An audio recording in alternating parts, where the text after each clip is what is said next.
I am again with the follow-up to my last video, that bomb that I dropped, which I know some of my friends found not only surprising but even disappointing. I have a couple of thoughts after that.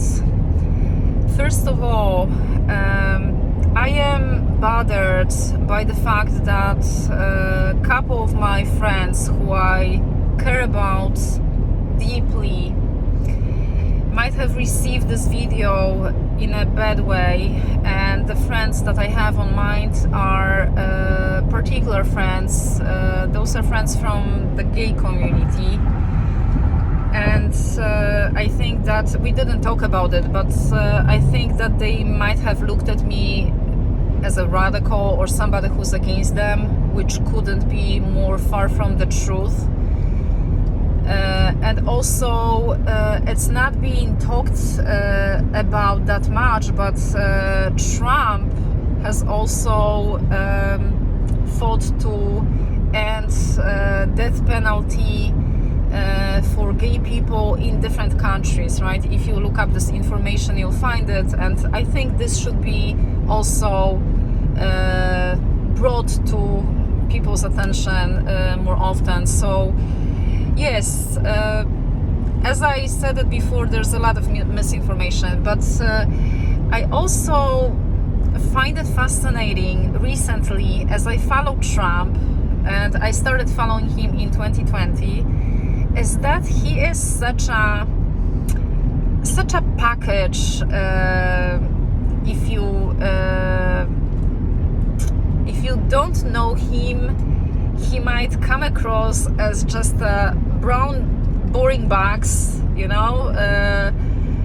rough edges, plain language. That's how I perceived him at the beginning, when he was using the words like, oh, these are good people, these are very, very good people, or opposite, these are bad people, these are horrible people.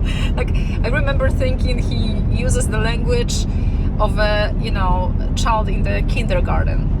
But that was until I actually started listening to him, the full interviews, the full press conferences, right, which I started doing in 2020.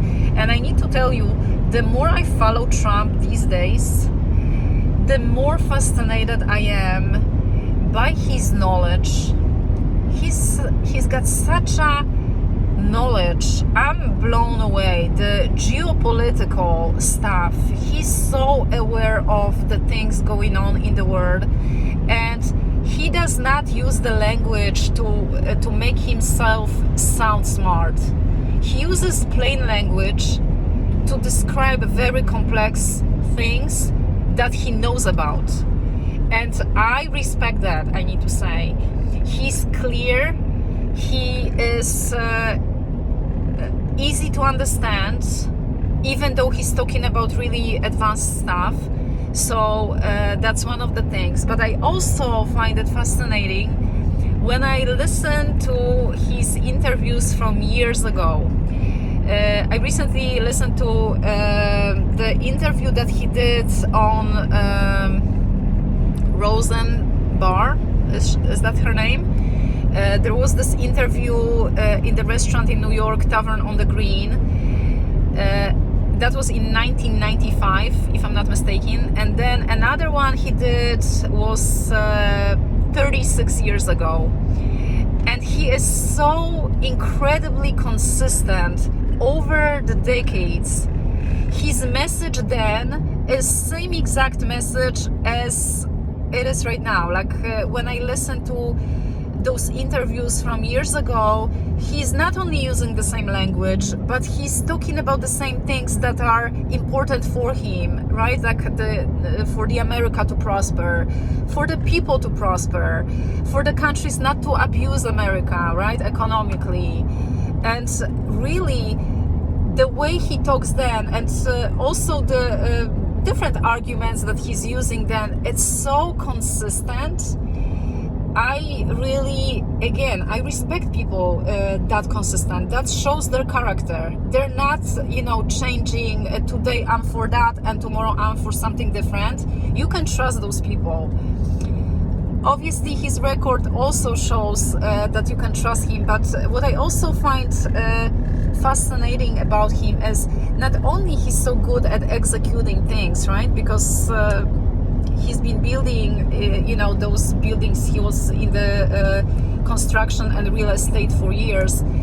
But he also has such a wisdom in terms of who he should get around himself to get the work done. So he doesn't rely on himself only, right? He's not the person who would be, having this conviction that he's better than other people. No, he's actually talking very positively about other people. And I don't know if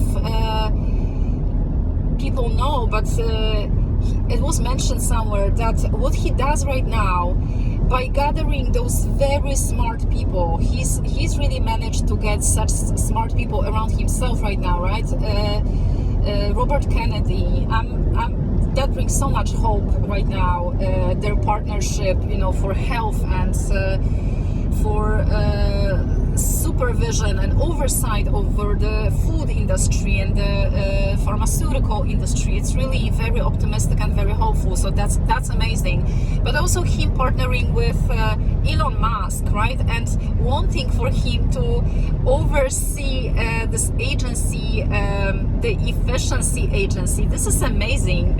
Elon Musk is also great at executing things, and Donald Trump is as well, right? And Kennedy has been very persistent as well. Tulsi Gabbard, right, is also such a strong part of the team. She's been at the Democratic Party for such a long time. She served in the military. She has this interesting perspective from the military standpoint, right? I mean, the people that he gathers around himself, these are very powerful, very smart people. They all support him. But also what I'm seeing in him right now, apart from his, influential and important and smart, people that he gathers, he's just such a likable and approachable person. And that really appeals to me a lot. He finds language with everybody. He understands the Americans. He understands people. He speaks about people very respectfully, and he also understands their challenges. I recently heard a question asked by the lady, viewer of one of the programs. I don't remember exactly right now, but she had a question for him, and she said that she owns a bakery and that is difficult for small business owners, and how is he going to help those people? And his answer was amazing. He said, listen, we're going to start by cutting the energy cost by half. By next year or something like that, he said, energy bills should be cut in half. You'll be able to have all of your ovens working round the clock. You'll be able to bake all of the goodies. You don't have to worry about the prices. We'll also be working on having the gas stoves. There's not going to be any bans on gas stoves, right? He's like, we're going to continue using stoves and, gas stoves. So you'll be able to use them. You'll be able to do and what you're good at, keep baking those goods, and you'll be happy. And I was just fascinated how quickly he connected with this business owner specifically to that business. He really understands in those big ideas, very important, like the energy cost, right? Or the energy independence, his motto, drill baby drill, right? I just find him so approachable and so smart, but smart in a humble way. He's not in the politics for his own gain. He's not there for fame. He has it already. And last thing that I want to mention here, what I really admire about him is his strength, mental and physical. I'm blown away.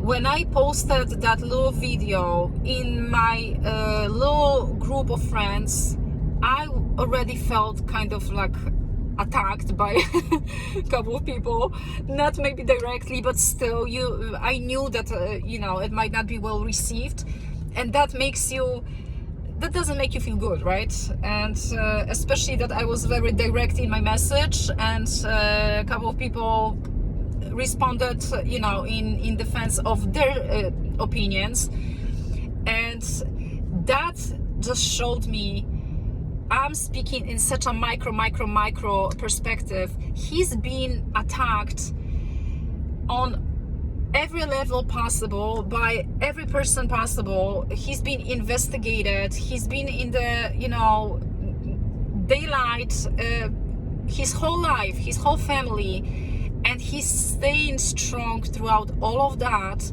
with the smile on his face. He's able to talk to people who attacked him. He's not bitter. He's still able to crack jokes, about those things that happened to him, including assassination attempt. I mean, how crazy is that, right? And what a character you see in him by doing that. He's really not a mean person or a person who wants to take revenge, for things that happened to him. He really cares about people. And also his physical strength, his calendar.